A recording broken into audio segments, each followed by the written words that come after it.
Hey everybody, it's Chuck. And AJ. We got another treat for you today. So we figured, we got a lot of questions about this, but what's the difference between hardware 3 and hardware 4? And we're going to do some unprotected left-hand turns today. First, we're going to do it in AJ's car. AJ, tell us what we got over here. So it's a 2022 Performance Model 3, Hardware 3 with 12.5.4. So 12.5.4. And on the 2024 AI4 Model Y, we've got the same version, 12.5.4, but obviously with hardware 4. So we're going to try the best we can to put the same camera schemes up and do a handful of unprotected left-hand turns, and we'll just compose this video together to see if there's any subtle differences. I don't know that there are, but maybe it'll be in the creeping behavior, or maybe it'll be in something else we can see. Anyway, let's do it. Let's do it. Take it with us. All right, here we are. We're in AJ's car, and AJ is letting me drive. Yes. So I'll be careful with your car. But we just figured to make it a little bit more normal in behavior, and what I do with the steering wheel, we would make it the same, right?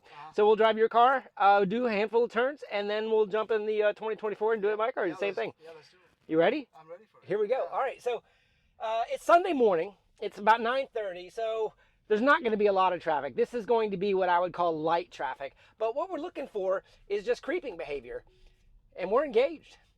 I'll just go ahead and put that there.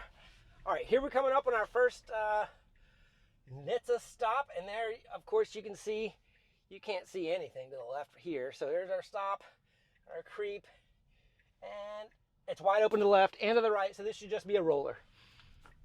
Didn't feel any question mark, and it's gonna jump in the left lane.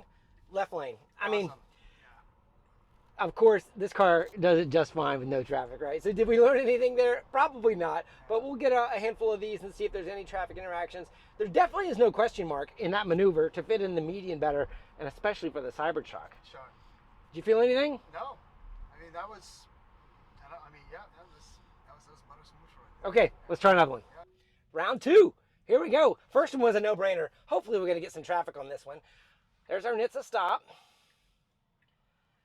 Traffic just went by. And wouldn't you know, we got another gimme. Yeah. Oh, we do have one car approaching from the right. Is it going to wait on it? It rolled it. So that's a 12.5.4 behavior to where it analyzes if the closest lane is available. In the past, it's waited for traffic to be clear in all 3 lanes. That's not happening anymore. That car was approaching, and it jumped into the left lane. So that's just a 12.5.4 behavior. 12.5, I think it might have been in 12.4 also. Okay. But they've machinated over the way you're joining traffic from the right. Do all lanes need to be clear? Can I assess just the closest lane? Sure. Anyway, that's 2. Of course, they did it just fine. No traffic. Let's try another one. That's it. All right, here we go. Round 3. We had 2 easy ones, but the NHTSA stop is the same. It feels the exact same as my Model Y. I don't know if we'll be able to tell the difference in the video. And of course, there's no traffic again. It's just gonna get a gimme here. We're getting 3. Now see that? It's gonna have to give a boost there. It jumped. It did the exact same thing. But the car behind us, I don't know if you just noticed, AJ, he turned his blinker on and got in the middle lane because we jumped in front of him. So here he is passing. So that's kind of the scenario where the cars are going, he's going 55, 60. Yeah. We jumped into the left lane and are going slower. He had to turn his blinker off to go around us. Yeah, and now if this person would have kind of merged back in right now, let's say into the passing lane, that probably would be indicative that they're like, what up, dude? You cut me off. You cut me off, right. All right. We're going to have to find some traffic here. Hopefully we can get some. If not, well, maybe we can just tell a few of the subtle differences. And honestly, traffic makes every single turn different. So the no traffic scenario may even be a little bit more repeatable. All right. I don't know if we're going to get any traffic today or not, AJ. We may just be doing kind of a static test with no traffic. Full NHTSA stop and a creep. Everybody's at church. Maybe we should be at church. There's our gap. And it made it, and it rolled it. It made a decision before a car. It gave the right commit. It was fine. Yeah. To me, this feels the same. How about we do one more and then jump in the other car? Let's keep going. All right. All right. This is probably going to be the last one. Then we're going to jump in the other car so we don't end up making a $45 45-minute unprotected left turn video. All right. Ooh, that was an aggressive creep. And we actually did have some traffic, but it creeped out and then never stopped on that one. So once it very quickly assessed that it was clear, it rolled it. So to me, that feels low latency. To me, that feels it's able to make quick decisions once it's clear. Okay. It made one decision to go in front of a car that had it waited, it would have lost its opportunity, but it didn't wait. It jumped right out in front of it. So you do not see right now any differences as much between 4 and 5? Well, in this traffic environment, I don't. And obviously, we're not tracking as many cars. Perhaps the load on the inference is easier. I don't know, but I can't see anything. Yeah. Let's jump in the other car. All right. We switched cars just like magic. Here we go. The first round in your car was pretty rock solid in low traffic. I expect it's going to be the same, but I don't know. I don't know that I'm going to be able to tell the difference. Other than I feel higher in this car. I'm not as low. The visibility and things like that feel like it's the same. But here we go. Round 1 in the AI4 Model Y. Let's go. And there's the NHTSA stop. A little bit of traffic. Did we miss it all? And a little bit of a creep. Okay. Okay. Oh, interesting. It's going to wait. So it's got a car with a blinker. I don't think it noticed the blinker. I don't know. But it's got a car right behind it. And this is where I don't want it to go. I don't want it to go in that gap. And it didn't even budge. After this car, it should go no problem and turn into a roller. I wish we'd have had a scenario a little bit like that in your car. Yeah, just I to was kind about of to play say. that latency and the decision making. That was exactly what we needed. But it was solid. Yeah. The creep felt the same, the decision, the latency, the judgment with the blinking, slowing down car. That always makes me wonder, oh, is it going to go jump into that lane because it sees that car turning, right? You can never trust a blinker, right? Somebody might have their blinker on accidentally, right? Well, that is actually true, because if you want to trust blinkers, nobody would trust Teslas. Because they blink everywhere. They blink everywhere. All right, let's try another one. All right, here we go, round 2. That first one was a good one. I wish we had one of those like that in your car, but I think we're getting some good data here. Mm-hmm. Good NHTSA stop, and we gotta wait on a car, and it's wide open, so it's just pausing. Okay, on the right. Oh, he's in the closest lane, so we definitely need to wait. And right now, my butt's sticking out. Do you feel that? Yeah. Yeah. So 12.5.4, it doesn't fit in the median without the question mark. Okay, interesting. It does not go like that and try to go. Right, my butt was sticking out there. So you'll probably be able to see that from overhead, that while we were waiting on that smaller car, I was sticking out. So if traffic was coming this way, it'd have been in the way. 100%, but yeah. How does it feel to you? Well, it feels, first and foremost, there's a big difference in the way I don't know, it's like hard to say maybe, but it seems like it's a little bit, both the turns have been much smoother when it actually is committed than compared to mine. I don't know if that was you think it felt smoother? And that could be a factor because of maybe the car rides itself better, or even more, I guess softer than mine. I don't know. So that's interesting. Okay. Well, let's see if we can tell in the next one. All right. This time we got a lead car. The lead car is turning right, which probably also means he's going to use up all of our traffic. As soon as he turns right, it's going to be clear. But it's just a little bit of a different scenario here. And what it'll do, it will still stop for the stop sign, even though we've already stopped for him. Correct. Because we haven't completed the NHTSA stop yet. Okay. Because the stop line is up there. Let's see if it does it. It should.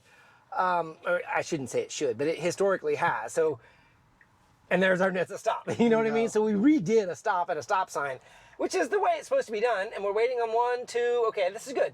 And then a medium to large gap right here. It should roll it no problem and clear from the right. But if you were going straight across, we're not coming right and left like a question mark maneuver.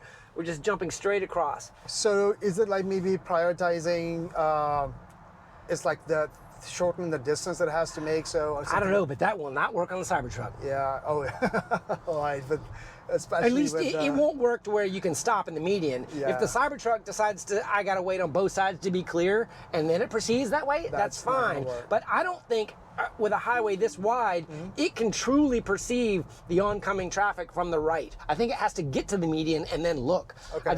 You can see to the left pretty good, but because of the trees and perhaps the angled range of the cameras, I don't think it can see oncoming traffic, at least at this intersection, good enough to know. Anyway, sure. Let's try another one. Yep.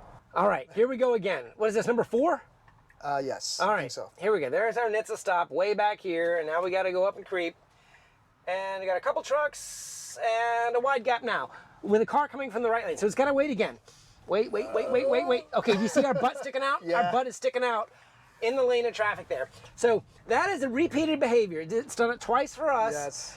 And it did it once for me on my first impressions Unprotected left-hand turn video, where But that time I had some dangerously close traffic coming that got really close to my car because I was sticking out. Sure. Anyway, what'd you feel? Every single turn I can say now for sure, it's the consistency is when it does make the turn, it is distinctly different than the way it did it on mine. You think so? You can tell. I felt the difference distinctly. There was a jerk, just that, that slight jerkiness that was present in my Hardware 3. So I wonder if there's something to do with the way it, I don't know. Yeah, whatever you make out of that. Yeah. Maybe we'll be able to see it on video a little bit, the difference in the behaviors. Obviously, we're sitting a little higher up, and some of the feeling of the car feels a little bit different. But But I'm talking about just the part where it makes that left, when it commits and it makes that 90-degree turn. Yeah. I'm talking just that moment. Okay. Just a material difference. Yeah. Good. Well, that's the kind of feedback we're looking for. Let's try one more. All right, here we go again. I think this is going to be our last one, just to kind of keep the numbers even. Yeah. There's the NHTSA stop, way back from the line, as most people are noticing. We got to creep up. There's one car. Oop, got to wait on that truck. It could have made that. Now it's going to go for this, and we're wide over to the right. Way, yeah. So the decisions it's making in this very light traffic have all been good. I think in both cars, the gaps were fine. I think in the Model Y, we got a few more traffic scenarios than we did in your car. But you're commenting that you think that the commit feels a little jerkier in your car? It feels a little jerky right at the moment when it's making that, just at the point when it's making that left. Like in the sharpest part of the turn. Yeah. And that's where at least two of the ones that we did on my car, there was that little jerkiness there. Yeah. And there's been zero jerkiness on this, and that's the reason why I even noticed, because there's no jerkiness on any of these turns here. Yeah. And it took me 4 turns to kind of compute that. I'm like, wait a second, my car actually had some jerkiness. I didn't talk about it. Interesting. So, yeah. I wonder if in the video, in the post-production, or anybody watching, you can see the steering wheel jerking at all. Oh, yeah. Or something like that. Yes. So maybe there'll be some actual data where we can see it. Anyway, I think that's where we're going to leave this. Hopefully in post-production, this will all make sense and what we're trying to do here.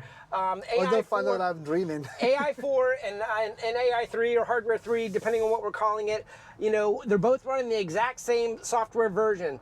We don't know under the hood whether or not they just gave it the same version, or is there some smarts in there that knows, okay, this is Hardware 3, run this model, and this is Hardware 4, run that model. We just don't know. Sure. It sounds like they were trying to optimize the model so it would run on both cars, but to me, it doesn't feel like they can do that forever, nor should they want to do that forever, right? We're going to the We Robot event here coming up in 10 or 12 days, and they're going to probably reveal Hardware 5. I don't want them to hold back Hardware 5 based on Hardware 2.5 or Hardware 3 or even Hardware 4 cars, right? I want them to progress. So, what do you think?